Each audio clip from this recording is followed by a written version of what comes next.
여러분, 오늘이 어버이 주일입니다. 매년 우리가 5월이 되면 우리는 이 어버이 주일을 맞이해서 특별히 부모님에 대한 효를 강조하게 됩니다. 이 어버이 주일에 늘 우리 함께 찬송하고 또 우리 찬양대의 찬양을 들으면 그 어머님에 대한 사랑이 왠지 마음에 뭉클해지고 찬양만 들어도 찬송만 불러도 왠지 울컥해지는 이러한 감정을 지울 수가 없습니다. 자, 오늘은 이 뜻깊은 주일을 맞이해서 특별히 말씀을 준비했는데, 먼저 여러분 효라는 그 한자어를 기억하십니까? 그 효라는 이 단어가 사실 이렇게 들여다보면 늙을 노자에 아들 자가 밑에 걸쳐 있습니다. 그래서 이 효라는 단어를 가만히 보면, 그렇죠? 자식이 연로한 부모님을 업고 있는 모습을 그리고 있어요. 여러분, 한자는 우리가 상형 문자라고 그러잖아요. 이 한자에는 그 뜻이 다 있는데 어떻게 보면 이 합성어 같기도 하죠. 늙은 어르신을, 늙은 부모님을 아들이 짊어지고 있는 모습을 그 효라는 단어로 상징시키는 거예요. 우리는 이렇게 이제 5월의 두 번째 주가 어버이 주일이라 특별히 이제 5월만 우리의 부모님을 기억하는 것이 아니라 효의 단어 그대로 평생 동안 우리의 부모님을 기억하고 우리의 등에 지고 가야 될 이런 자녀들의 마음과 그 자세가 생각되어지는 거죠. 자, 오늘 이런 면에서 우리는 누구를 공경해야 될까? 오늘 본문에 보니까 에베소서 6장 2절에 내 아버지와 어머니를 공경하라 이렇게 명령하십니다. 오늘 성경이 말씀하는 아버지와 어머니는 과연 누구를 의미하는 것일까? 좀 우리가 한번 정리해 볼 필요가 있죠. 성경에서의 어머님, 아버님, 성경에서의 부모님은 몇 가지 의미가 있어요. 한번 정리해 보세요. 그 중에 첫 번째가 나를 친히 낳으시고 길러주신 부모님을 가리킵니다. 육신의 부모님, 나를 친히 낳으시고 길르시고 애쓰신 그 부모님, 그분들을 가리켜서 우리의 아버지, 우리의 어머니 이렇게 표현하는 거죠. 여러분, 부모님 없이는 내가 태어날 수가 없잖아요. 그럼에도 우리는 한평생 살아감에 있어서 이러한 부모님의 마음을 너무나 모르고 너무나 무관하고 무심하고 무시할 때가 얼마나 많았습니까?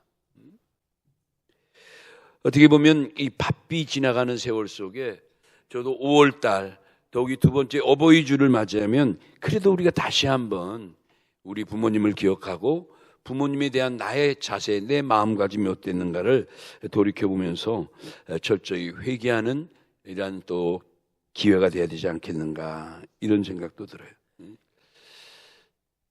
정말 우리가 우리의 부모님을 기억해보면 참 평생 동안 얼마나 마음 아프게 많이 했고 잠 못 주무시게 또 했던 일도 얼마나 많고 또 알게 모르게 참 부모님께 거역하고 했던 일들이 정말 얼마나 많습니까? 정말 우리 지나온 나날들을 생각해 보면 너무너무 말로 표현할 수 없는 그 우리 어머님의 사랑, 또 아버지의 사랑, 이루 말할 수가 없죠. 정말 이러한 그 어버이 주일에 다시 한번 우리의 부모님들을 기억하고 또 우리의 신앙의 모습도 돌아보는 시간이 있으면 참 좋겠다는 생각이 듭니다. 옛날 박정승이라는 사람이 있었습니다. 그가 나이 많이 든 그 어머니를 지게에 짊어지고 깊은 산으로 올라갑니다. 이름하여 고려장을 하기 위해서입니다. 여러분, 고려장이 뭐죠? 늙은 노부모를 깊은 산중에 데려가서 깊은 구덩이를 파고 그 안에 몇 날 며칠을 넣어뒀다가 결국 눈을 감게 되시면 장사를 지내고 내려온다 라는 그 내려오는 이야기 가운데 바로 이 고려장이 있는 거예요. 산속으로 이 가는 노부모가 아들의 지게 위에서 여러 가지 많은 생각을 하고 계셨겠죠. 그런데 그 어머니가 그 깊은 산속을 지나가면서 스쳐가는 나뭇가지를 다 뚝뚝뚝 끊는 거예요. 아들은 그 소리가 뭔지도 모르고 그냥 목적지를 향해서 가는 거죠. 마침내 산속에 도착한 박정승이 어머니를 내려놓고 큰 절을 드립니다. 이제 어머니를 이곳에 모셔야 된다는 그런 마음으로 마지막 작별의 인사를 드린 거죠. 근데 그때 어머님이 막 절을 올리고 난 그 아들에게 그런 말합니다. 얘야, 너는 그래도 정승이라는 벼슬을 가진 사람인데 나라의 법은 무엇보다도 어길 수 없지 않냐. 빨리 내려가서 내일 아침 나라 일을 해야 될 사람이니 어둡기 전에 내려가거라 말씀하신 거예요. 그러면서 하신 말씀이 혹시 내가 길을 내려갈 때 오는 길을 잃어버렸을까 봐 너무 깊은 산 속에 왔으니 그래서 내가 오는 길에 다 나뭇가지를 꺾어가지고 내가 잘 돌아갈 수 있도록 표시했으니 잘 살펴서 돌아가거라 얘기를 하신 거예요. 아들 박정승이 이런 어머니의 모습을 보면서 울컥 감격해서 그 사랑에 그만 붙받쳐 하염없이 울은 거예요. 한참 울다가 다시 그 어머니를 지게 업고 내려와서 남모르게 평생 봉양했다는 이야기예요. 그 무렵에 남의 나라 사신이 찾아왔어요. 말 2마리를 끌고 박정승에게 찾아와서 바로 이 나라의 민족의 지혜가 어떤가 그가 시험해 본 거예요. 뭐라고 말합니까? 이 2마리의 크기와 생김새가 너무너무 똑같은데 너희들이 이 2마리의 말 가운데 어떤 게 어미며 어떤 게 새끼인가를 가려내봐라 라는 문제를 낸 거예요. 정말 다 자란 그 새끼 말이 어미와 거의 비슷해지니까 누가 새끼인지 누가 애미인지 정말 모르겠는 거예요. 조정 백관들이 매일 회의하고 묘안을 찾으려고 해도 정확하게 뭐가 애미고 새끼인지를 알아볼 수가 없는 거예요. 이 박정승이 책임자로서 밤잠을 못 자고 고민하는 거예요. 답을 할 시간은 점점 가까웠는데 어떻게 답해야 되나. 밤잠을 못 잘 때 어머님이 그 사정을 알고 부르신 거예요. 얘야, 너 뭐 그렇게 걱정을 하느냐. 그거 별거 아니야. 나처럼 나이 먹은 부모라면 누구든지 알 수 있는 거야. 그 2말을 하루 정도 아무것도 주지 말고 굶겨라. 그리고 허기가 졌을 때 여물을 갖다 먹여봐라. 여물을 갖다 주면 달려와서 가장 먼저 먹는 놈은 새끼 말이고 그 새끼가 다 배불리 먹고 나서 나중에 남은 것을 먹는 건 분명히 그 어미다. 나이 많은 어머니가 그렇게 말해준 거예요. 박정승이 그 말을 듣고 사신 앞에 가서 어머니 말씀 그대로 해본 거예요. 마침내 새끼 말과 어미 말을 구분해 준 거죠. 사신이 이 박정승의 지혜에 탐복해가지고 결국은 자기 나라로 돌아갔다는 거예요. 이때 박정승이 임금에게 나가서 자초지종을 잘 설명하고 고려장만큼은 철폐할 것을 진언을 드렸다고 그래요. 그때부터 고려장은 사라졌다는 이야기가 전해지고 있는 거예요. 여러분, 하나님의 말씀인 성경에도 여러 군데 나와 있죠. 특별히 이제 출애굽기 20장 10계명 가운데도 출애굽기 20장 12절이나 또는 레위기 19장 3절이나 또 뭐 신명기 5장 16절이나 오늘 본문 에베소서 6장 1절에 3절이나 분명하게 하나님께서 우리에게 명하세요. 내 부모를 공경하라. 내 아버지와 어머니에게 순종하라. 사랑하는 성도 여러분, 예수님도 이 땅에 오셔서 많은 일들을 하셨지만 특별히 예수님의 육신의 부모님께는 철저하게 순종한 모습을 우리에게 본으로 보여주셨어요. 무슨 말이에요? 나같이 행하라, 나같이 살아가라 라고 하신 거죠. 근데 사실 예수님과 그의 부모 요셉과 마리아는 여러분 물론 부모와 아들의 관계지만 사실 뜻으로 볼 때는 그렇지만 실제적으로는 성령으로 잉태하신 분이기 때문에 요셉의 피, 마리아의 피와는 전혀 섞이지 않은 거예요. 그들의 족보를 빌려서 이 땅에 찾아오신 하나님이 말씀되어 오신 분이죠. 성육신 돼서 오신 분이죠. 그러니까 창조주 되신 예수님이 우리를 구원하기 위해서 사람으로 오셨던 거지. 그렇죠. 그런 걸 보면 그의 어머니 아버님 요셉과 마리아는 피조물이요 그의 아들 예수님은 창조주인 거예요. 피조물과 창조주의 관계인 거예요. 그래도 예수님은 그의 어머니 앞에 아버지 앞에 철저히 뭐했다? 순종했다. 자, 이런 걸 가리켜서 신학적으로 표현하죠. 바로 이런 모습이 바로 예수님의 철저한 자기 비하의 모습이다. 비하라는 게 내려오는 거죠.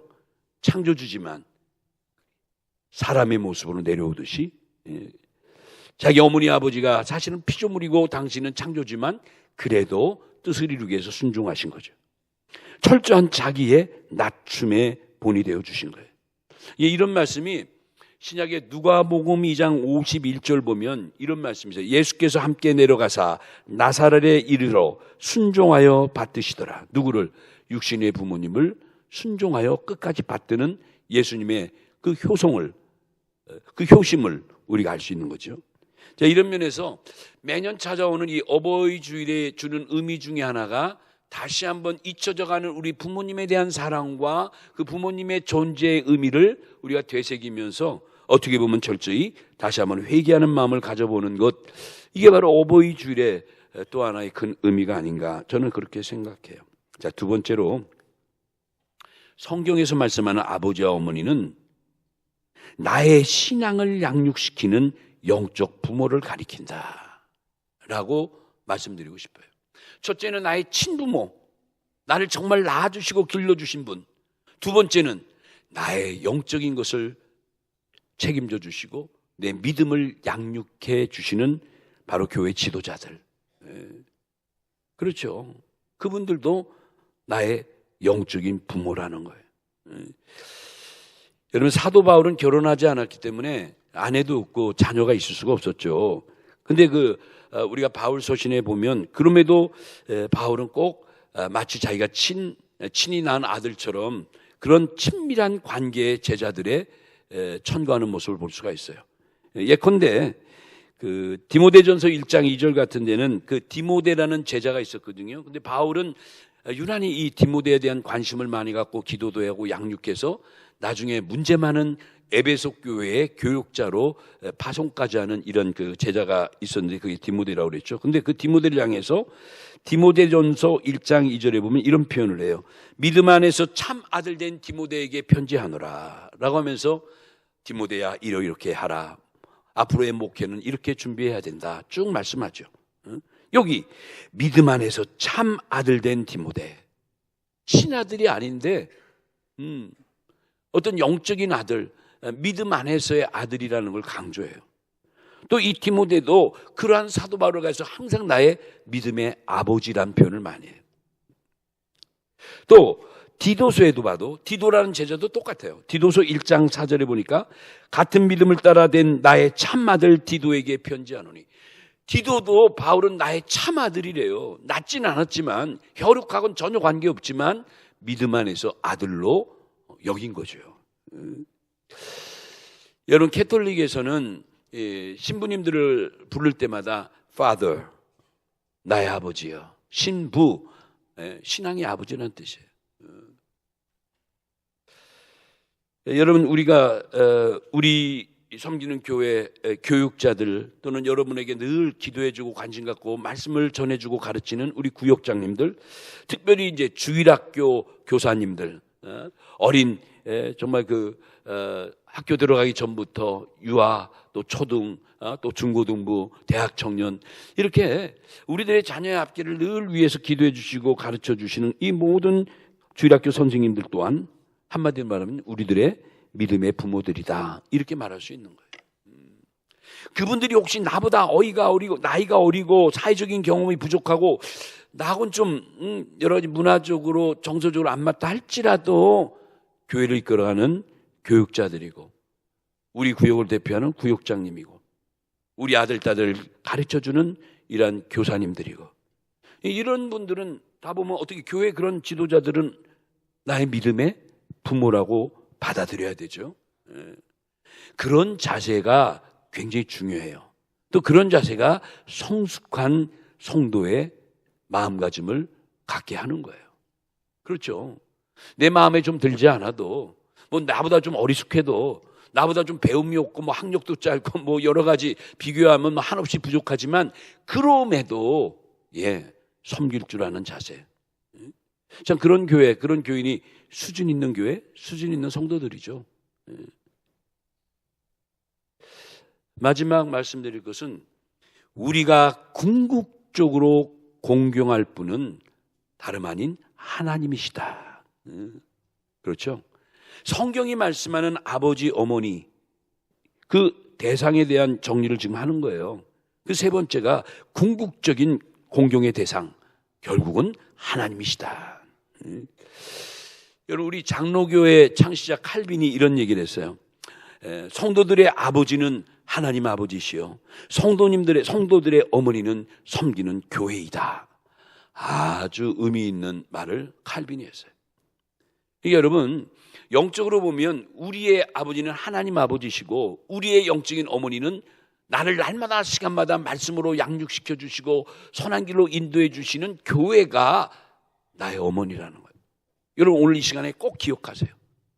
나의 믿음의 아버지, 나의 영적인 아버지는 하나님 아버지지만 나의 영적인 어머니는 때마다 시마다 말씀을 전해 주시고 우리를 바른 길로 인도해 주시고 축복의 길로, 은혜의 길로, 평안의 길로 인도해 주시는 교회가 우리의 어머니라는 거예요.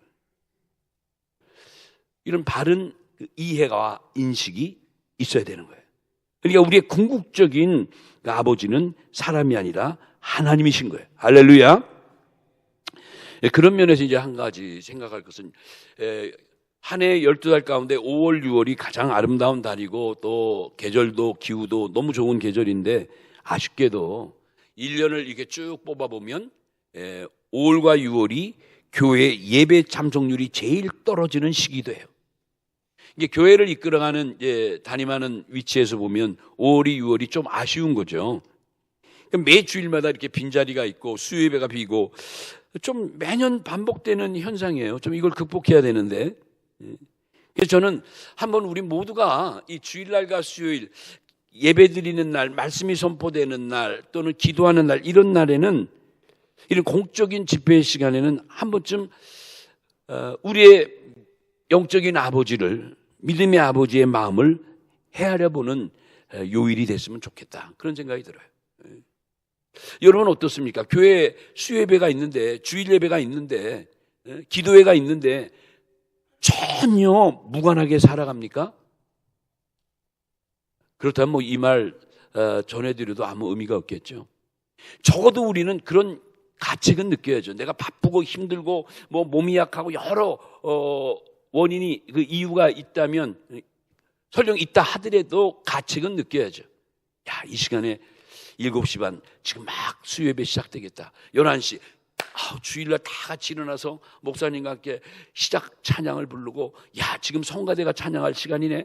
15분 지금 막 이제 설교 시작됐겠다. 지금 끝났겠다. 막 교인들 지금 같이 식사하겠다. 여러분, 이 필름 돌아가듯이 순간적으로 그런 걸 느끼면서 믿음이라도 동참하고 마음이라도 동참하는, 여러분 그렇게 동참하십니까? 아니면 그냥 아예 그런 의식조차 없습니까? 여러분이 스스로가 한번 셀프 체킹을 해야 돼요.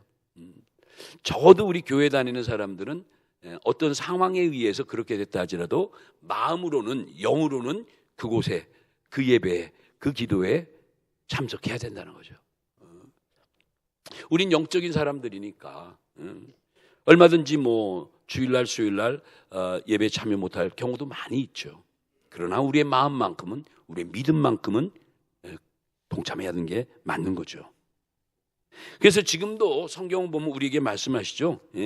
어려울 때일수록 오히려 모이기에 힘써라.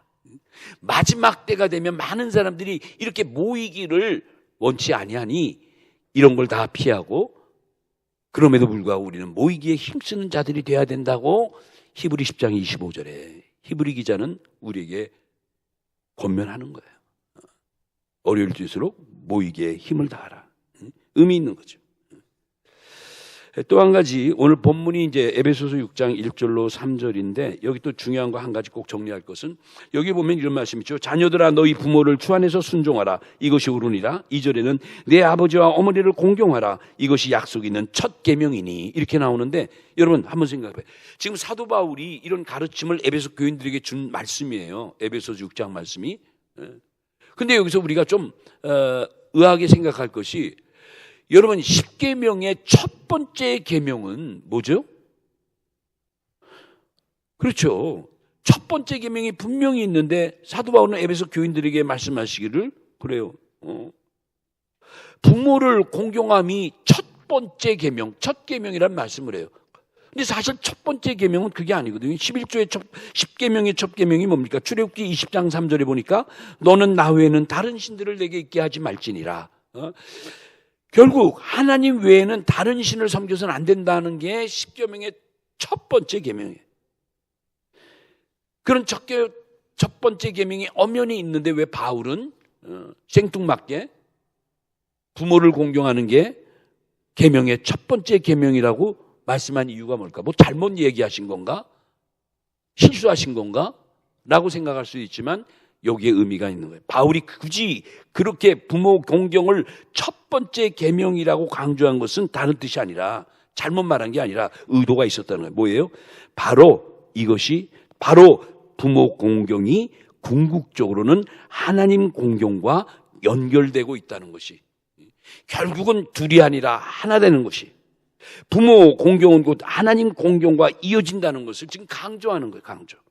그만큼 부모 공경이 하나님 공경만큼이나, 그렇죠, 뭐 하나님 공경까지는 안 되더라도 그만큼 비중 있는 계명이라는 걸 그렇게 말씀한 거죠. 그래서 이 부모님을 공경하다 할 때, 물론 이게 이제 출애굽기 20장 15절에 보면 10계명 가운데 5번째 계명이 나오는 건데, 원래 이 공경하다는 말의 그 원어, 히브리 말에는 이 카베드라는 단어 써요. 카베드. 여러분 한번 따라합시다. 카베드. 이게 공경하다인데, 이 공경하다가 명사로 쓸 때에는 우리 내장 가운데 간을 가리켜서 카베드라고 그래요. 그래서 여러분 간을 건강하게 하는 약 가운데 제가 이런 얘기하니까, 간을 건강하게 하는 약 가운데 약국에 가면 이 카베드라는 말을 인용해 가지고 나온 상표들이 있어요. 저도 나중에 알았는데, 이 사람들이 간에 관계되니까 이 간의 뭐 생성을 도와주고 회복시켜주고 피로를 펴주는 게 이런 약 이름을 썼구나라고 알게 됐는데, 그게 성경적이에요. 카베드. 근데 이게 동사로 쓰일 때 또 무겁다 이런 뜻이에요. 그러니까 무슨 얘기냐면, 사실상 우리 몸에 있는 내장 가운데 가장 무겁고 가장 중요한 기관 중에 하나가 간이래요. 간. 얼마나 소중해요. 그러니까 부모님을 향한 부모님을 향한 그 공경의 마음이 어떻게 보면 가장 무겁고 소중한 마음이요 자세라는 걸 강조하는 거죠. 그러니까 여러분, 부모님뿐 아니라 하나님을 공경하는 사람들은 어떻게 보면 하나님을 가장 무거운 존재로, 하나님을 가장 두려운 존재로 여기는 자녀들이 바로 하나님을 공경하는 사람들이다. 이렇게 이제 성경적으로 우리가 정리해 볼 수가 있는 거죠. 여러분, 또 한 가지 말씀 나온 것 가운데, 예컨대 우리가 하나님 앞에 드리는 시간도, 하나님 앞에 드리는 이 예물도 사실은 무거운 마음으로 드려야 되는 거예요. 가벼워서는 안 되는 거예요. 주일날 교회 나오는 것도, 수요 때 기도에 나오는 것도, 새벽 기도 나오는 것도, 그렇죠. 교회 나오는 것은 사실 하나님을 뵙고자 하는 마음, 은혜 받고자 하는 마음, 나를 하나님께 보이고 드리고자 하는 마음으로 나오는 거거든요. 그래서 원래 예배라는 뜻이 영어로는 서비스라는 단어를 써요. 서비스. 서비스의 동사가 서브잖아. 저 사람 참 서브 잘해. 이 식당 참 서브 잘하네. 여기 참 서브가 좋아. 서비스가 좋아. 이 서비스가 서브의 명사예요. 그게 뭐냐? 봉사하다, 섬기다, 그런 뜻이거든요. 예배를 바로 서비스라고 하는 거예요. 그러니까 예배는 뭘 받는 게 아니라 사실은 드리는 거예요. 근데 우리는 자꾸 예배가 뭐예요? 내가 받는 시간인 줄 알아. 뭘 받으려고 막 하는 거예요. 주일만 되면, 교회 오면 뭘 받으려는, 그거 사실 좀 생각해야 돼요. 사실은 뭘 자꾸 드리려는 거예요. 뭘 내가 하나님께 바치고 드리고 뜻을 위해서 뭔가 쓰여지고, 그런 마음이 먼저 선행이 돼야 되는 거예요. 제가 신앙생활 때 원로 목사님 이미 천국에 가셨지만 지금도 기억나는 게, 절대 교회는 공짜가 없다는 거예요. 그걸 아주 그냥 심어주셨어, 아주. 그러니까 어떻게 보면 치사해요. 무슨 이런 커피값도, 이런 이것도 다 교회에서 내라고 그러셔. 이런 거 한번 베풀 수도 있는데, 이게 큰 교회가 수십 년 동안 우리 교회 생활했는데, 이건 좀 그냥 배려해주는 마음으로 교회가 좀 베풀으면 얼마나 좋아. 아니야. 나중에 나중에 한번 그 말씀을 하시더라고요. 얼마든지 베풀 수 있고 얼마든지 드릴 수 있지만 중요한 건 의식이라는 거예요. 의식. 교회라는 의식, 하나님의 존재에 대한 의식이 성경적으로 바로 돼야 된다. 예배는 드리는 것이라는 거죠. 그래서 뭐 가서 그렇게 아침부터 일해도 점심값 꼬박꼬박 내는 꼬박 가족국까지 그냥 다 애누리 없는 거예요. 가끔 만나면 유목사 점심값 냈어? 돈 안 내고 먹는 거 아니야? 헌금했어? 어우, 다 내고 있지만 그 말씀이 파고들어요. 왜 그럴까? 교회를 더욱 사랑하고 그러함으로 더욱더 큰 축복받고 하나님이 원하시는 이런 믿음의 사람이 되려고 저렇게 하시는구나. 그렇죠. 오늘 우리도 마찬가지예요. 우리도 하나님 앞에 드리는 시간, 예배 시간, 하나님 앞에 드리는 예물, 헌금도 사실은 가벼운 마음으로 드리면 안 돼요. 늘 간절한 마음, 무거운 마음으로 드려야 되는 거예요. 그러니까 제가 늘 말씀드려, 지난주 수요일인가요? 우리 남조사님 설교 때도 내가 은혜 많이 받았는데, 하나님이 기뻐하시는 예물의 자세에 대해서 말씀하실 때 그런 말씀하잖아요. 예전에 우리 부모님들은요, 가게에서나 또 어디서 깨끗한 돈이 들어오면 절대 그거 허투루게 쓰지 않으세요. 그건 그대로 다 모아두세요. 어디 쓰나 했더니 주일날 토요일 저녁에 그걸 다 정리해서 이렇게 모양도 맞추고 다 맞춰가지고 깨끗한 봉투에 넣어서 11조, 뭐 어떤 감사, 뭐 성전 건축 이렇게 다 그 준비된 마음이 아름다운 거 아니에요. 그 액수보다도 오늘 이 시대는 점점 그런 마음, 지금 말한 이 무겁게 생각해야 될 마음들이 너무너무 없어지고 자꾸 가볍게 생각하는 거예요. 뭐 그런 거 빠지면 어때? 안 드리면 어때? 좀 적게 내면 어때? 뭐 이렇게 신경 써? 그렇잖아요.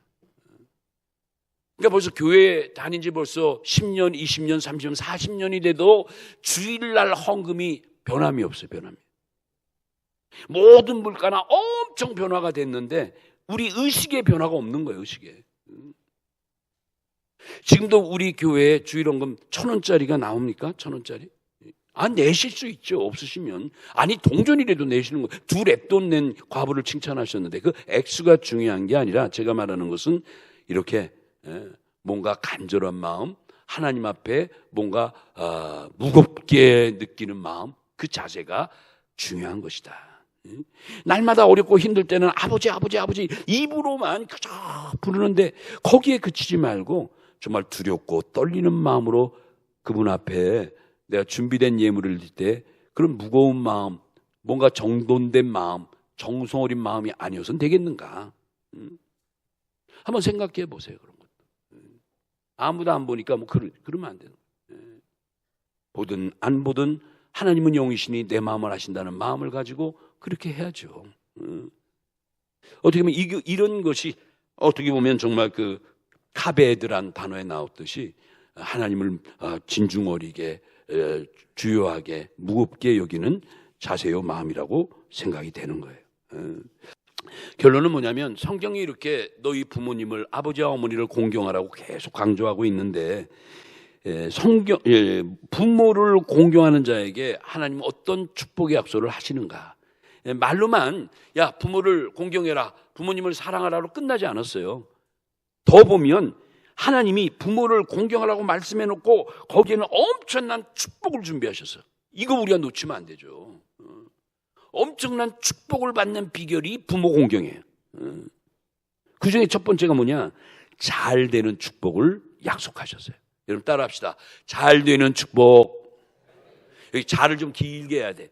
잘 되는 축복. 잘 되는 축복. 할렐루야죠. 여기 에베소서 6장 3절을 보니까 이는 내가 잘 되고 라고 나잖아요. 잘 되고. 정말 아멘이죠.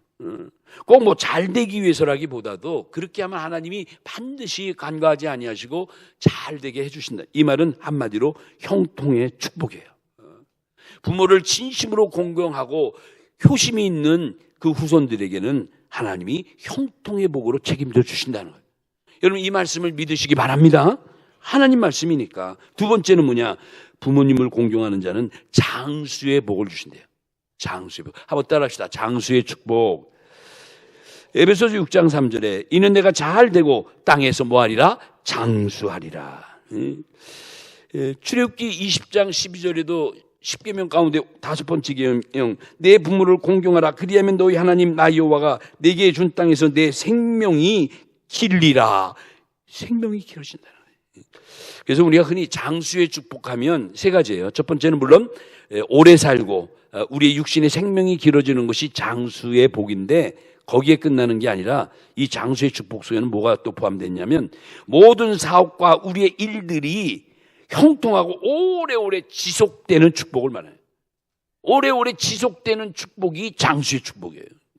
이런 복 받아야 돼요. 직장에 들어갔다가 뭐 1, 2년 만에 금방 망해가지고 뭐 또 왔다 갔다 하고, 뭐 하다가 금방 안 돼가지고 힘들어하고, 이거 장수 아니죠? 명예도 권세도 이 오래오래 가는 게 중요한 거죠. 뭐 나라 정권 받기 때마다 다 낙엽 떨어지고, 그거 장수의 복 아니에요. 요셉 보세요. 다니엘 보세요. 다니엘. 정권이 바뀌고 막 대통령 왕이 바뀌어도 다니엘 같은 믿음의 사람은 끝까지 4명의 왕들이 지나가도 여전히 그들의 사회에서는 없어서는 안 된 사람으로 자리를 잡고 있는 것이 얼마나 멋있어요. 이 장수의 축복을 받은 거예요. 마지막에 이제 장수의 축복은 궁극적으로 영생의 축복을 말하는 거예요. 장수의 복. 그러니까 영원히 죽지 않는 복. 그렇죠? 어떻게 보면 이거는 영생의 축복이에요. 죽음이 없이 변화되는 영생의 축복. 이게 어떻게 보면 궁극적 장수의 축복이라 이렇게 말씀드릴 수 있죠. 이제 말씀을 마칩니다. 사랑하는 성도 여러분, 오늘 우리 모두 우리를 낳아주시고 길러주신 육신의 우리 부모님을 기억하고 또 감사함을 다시 한번 느끼고, 또 나의 신앙을 지금도 양육시켜주기 위해서 불철주야 애쓰시는 우리 주변의 많은 분들, 가깝게는 우리 교육자들, 구역장님, 그리고 교회학교 선생님들, 또 나를 위해서 애쓰시고 기도해 줄 많은 분들, 다 내 믿음의, 그렇죠, 부모님 같은 분들이에요. 나가서 이제 궁극적인 우리 하나님 아버지, 정말 우리가 공경해야 될 대상인 거죠. 오늘 특별히 어버이 주일을 맞이해서 오늘 이 말씀 한번 정리해 가면서 다시 한번 우리에게 도전이 되고 우리의 신앙이 한층 더 성숙해지는 이러한 역사가 임하시기를 바랍니다.